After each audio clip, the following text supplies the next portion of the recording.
Hello all, నా పేరు రుతీష్. 30 days 30 videos ఛాలెంజ్లో ఇది నా డే 4th వీడియో. ఒక 84 గ్రామాల ప్రజలు రాత్రికి రాత్రే మాయమయ్యారు. వాళ్ళు ఎక్కడికి వెళ్ళారు, ఎలా వెళ్ళారు, ఇప్పటికి కూడా ఒక మిస్టరీ లాగుండిపోయింది. ఈ 84 గ్రామాల్లో కుల్దారా అనే గ్రామం కూడా ఒకటి. ఇక్కడ పాలివన్స్ అనే బ్రాహ్మణులు నివసించేవాళ్ళు. వాళ్ళు చాలా తెలివైన వాళ్ళు. వాళ్ళ తెలివితేటలతో ఎడారి ప్రాంతంలో కూడా పంటలు పండించి చాలా ధనవంతులయ్యారు. ఈ 84 గ్రామాలు అప్పట్లోని జైసల్మీర్ రాష్ట్రంలో ఉండేవి. ఈ రాష్ట్రానికి ఒక ప్రధానమంత్రి కూడా ఉన్నాడు.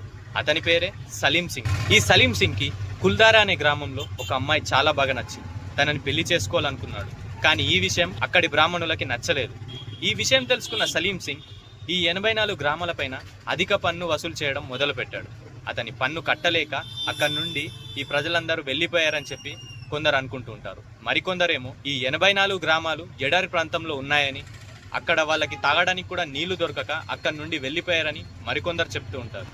ఇప్పటికి కూడా ఈ కుల్దారా గ్రామంలోకి సాయంత్రం 6 దాటిన తర్వాత ప్రవేశించడం నిషేధించబడింది. ఇంతకీ మీరేమనుకుంటున్నారు? కామెంట్ చేయండి. నచ్చితే ఫాలో అవ్వండి. రేపటి వీడియోలో మళ్ళీ కలుద్దాం. Thank you.